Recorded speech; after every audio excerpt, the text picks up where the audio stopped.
जहां पूरी दुनिया जाने की कोशिश कर रही है वो है चांद। एक के बाद एक, अमेरिका हो या रूस, चीन हो या फिर अब भारत देश चांद पर जाना चाहता है। लेकिन आपने कभी सोचा है कि आखिर चंद्रमा की दुनिया कैसी है?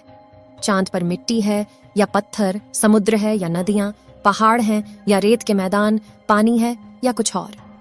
चांद की धरती पर एलियन है या इंसान? तो चलिए दोस्तों, अगले कुछ देर में ले चलते हैं आपको चांद की सैर पर। तो चलिए शुरू करते हैं अपने चांद के सफर को। धरती से चांद की दूरी लगभग 3,84,400 किलोमीटर है। पृथ्वी से चांद तक पहुंचने में सबसे कम समय 4 दिन अमेरिका को लगा है। वहीं अगर हम चंद्रयान के रास्ते से चांद पर जाते हैं तो लगभग 40 दिन का समय लगेगा। अगर यह मानकर चलें कि हम अमेरिकी स्पेस क्राफ्ट में बैठकर चांद पर जा रहे हैं तो हमें वहां पहुंचने में 4 दिन का समय लगेगा। 4 दिन बाद हम चांद की जमीन पर होंगे। चांद की जमीन पर उतरने के बाद जो हमें सबसे पहले दिखेगा वो है चांद की जमीन। आपको चांद की जमीन ऊबड़ खाबड़ नजर आएगी। चांद की जमीन पर हर तरफ आपको बड़े बड़े गड्ढे दिखाई देंगे। जब आप चांद की जमीन पर खड़े होकर ऊपर की ओर देखेंगे तो आपको हमारा खूबसूरत ग्रह पृथ्वी नजर आएगा, जिसमें आपको पृथ्वी साफ साफ अपने अक्ष पर घूर्णन करती हुई नजर आएगी, लेकिन आसमान में हमेशा उसकी स्थिरता बनाए रखेगी। अर्थात चांद पर खड़े होकर पृथ्वी को कई वर्षों से अगर हम निहारते रहे तो वह अपनी जगह से टस से मस नहीं होगी। चांद का गुरुत्व आकर्षण पृथ्वी के मुकाबले 6 गुना कम है, यानी चांद की जमीन पर जाने के बाद हमारा वजन 6 गुना कम हो जाएगा। यदि पृथ्वी पर आपका वजन 60 किलो है तो चांद की सरफेस पर आपका वजन केवल 10 किलो ही रह जाएगा। यानी चांद की जमीन पर उतरने के बाद आप अपने आप को काफी हल्का महसूस कर रहे होंगे। आप इधर उधर आसानी से उछल पाएंगे। इसी कारण नील आर्मस्ट्रॉन्ग जब चांद पर चल रहे थे तब उछल उछल कर चल रहे थे, क्योंकि दोस्तों चांद पर पृथ्वी की तरह चल पाना संभव नहीं है। चांद की सतह पर नील आर्मस्ट्रॉन्ग और उनके साथियों के कदमों के निशान आज भी मौजूद हैं, क्योंकि वहां पर हवा न होने की वजह से वह निशान मिटा नहीं है। फिर थोड़ा चलने के बाद जब आप चांद पर इधर उधर देखोगे तो आपको बहुत सारा कचरा पेपर, बहुत सारे क्षतिग्रस्त सैटेलाइट और बैग्स मिलेंगे। ये सारा कचरा हम इंसान ने ही फैलाया है। ये कचरा इतना ज्यादा है कि 5 ट्रक भर सकते हैं। चांद पर कचरा और ये पेपर अंतरिक्ष यात्रियों ने फेंके थे, जिसमें उनकी मानव मूत्र और उल्टियां हैं। अब आप चांद की जमीन पर खड़े हैं तो आपको सबसे ज्यादा खतरा आसमानी मौत का है। चांद का गुरुत्व आकर्षण कम होने की वजह से इसके पास कोई भी वायुमंडल मौजूद नहीं है। वायुमंडल की नामौजूदगी के कारण वहां पर रहने वालों के लिए उल्का पिंड से मरने का खतरा लगातार बना रहता है। यानी आप चांद पर खड़े हैं और पता नहीं कब एक बड़ा पत्थर आसमान से गिरकर आएगा और आपकी मौत वहीं पर हो जाएगी। यही वजह है पृथ्वी से देखने पर जो चांद पर काले धब्बे दिखाई देते हैं, असल में वे धब्बे नहीं, गड्ढे हैं। जहां पर सूर्य की रोशनी नहीं पहुंच पाने की वजह से वो धब्बे नजर आते हैं। सूर्य के बाद आसमान में सबसे ज्यादा चमकने वाली अगर कोई चीज है तो वो है चंद्रमा। जब हम पृथ्वी से आसमान की तरफ देखते हैं तो हमें नीला दिखाई देता है, लेकिन जब चांद से आसमान की तरफ देखेंगे तो हमें नीला नहीं बल्कि काला दिखाई देगा। यानी आप जब भी ऊपर आसमान की तरफ देखेंगे तो आपको लगेगा कि आप काले आसमान की दुनिया में आ गए हैं। अब चांद पर खड़े होकर आप बहुत बोरिंग फील कर रहे हैं और हम मजाक नहीं कर रहे। अमेरिकी अंतरिक्ष एजेंसी नासा ने वर्ल्ड रिकॉर्ड में अपना नाम दर्ज करवाते हुए चांद पर वाईफाई की सुविधा उपलब्ध करा दी है, जो कि 3 MBPS तक इंटरनेट स्पीड देता है।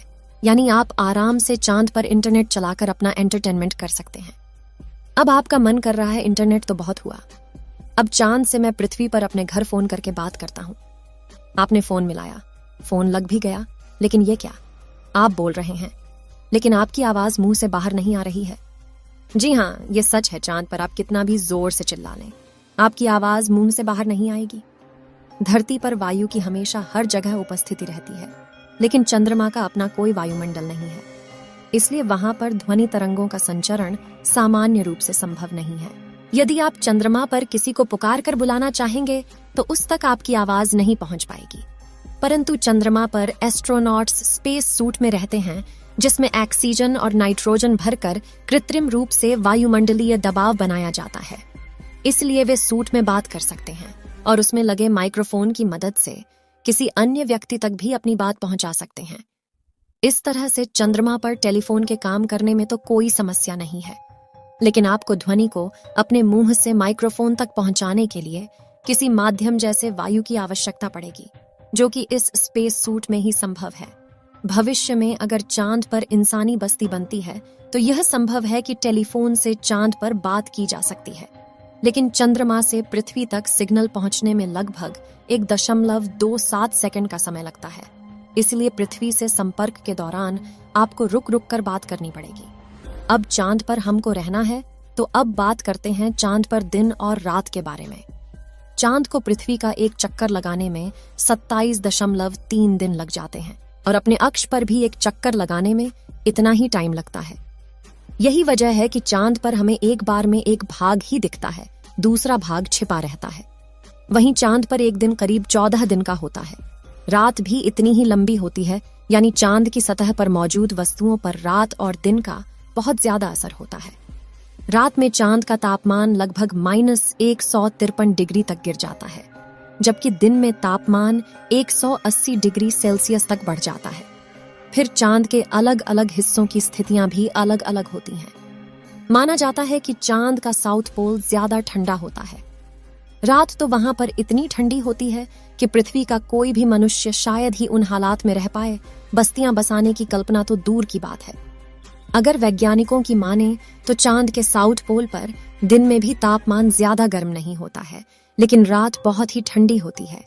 समय गुजरने के साथ ही यह गिरता है और बर्फ जमने लगती है, जो कि इस क्षेत्र में रहने की स्थितियों को और भी भयानक बना देती हैं।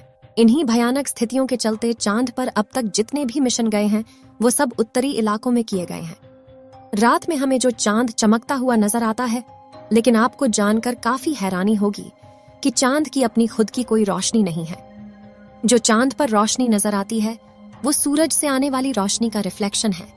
यानी हमें सूरज रोशनी देना बंद कर दे तो चांद हमें कभी नजर नहीं आएगा। चांद पृथ्वी के चारों तरफ घूमते वक्त अपना एक ही हिस्सा पृथ्वी के सामने रखने के कारण चांद का दूसरा हिस्सा आज तक पृथ्वी के किसी भी मनुष्य ने नहीं देखा है। दोस्तों, चांद पर मौसम नहीं पाए जाते हैं, क्योंकि परिक्रमा के दौरान चांद अपनी धुरी पर सिर्फ 1.54 डिग्री तक तिरछा होता है, जबकि पृथ्वी 23.44 डिग्री तक झुकी होती है। चांद के ध्रुवों पर कई ऐसे इलाके हैं जहां कभी सूरज की रोशनी पहुंच ही नहीं पाती है। यानी घूमते हुए अगर आप चांद के इन इलाकों में पहुंच गए तो वहां नजारे बेहद ही भयानक होंगे। आपको जानकर हैरानी होगी कि पृथ्वी की वजह से चांद पर मौसम नहीं बदलते, लेकिन चांद की वजह से पृथ्वी पर मौसम बदलते हैं। अब अगर आपका चांद की दुनिया का सफर कंप्लीट हो गया हो तो आप अपनी स्पेस क्राफ्ट में बैठ जाएं और उसके बाद धरती पर आने के लिए रवाना हो जाएं।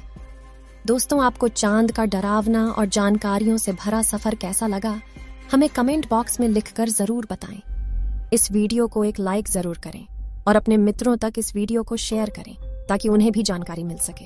और भी नॉलेजेबल वीडियो के लिए अपने भरोसेमंद चैनल को सब्सक्राइब जरूर करें और बेल आइकन को ऑल पर सिलेक्ट करना बिल्कुल ना भूलें।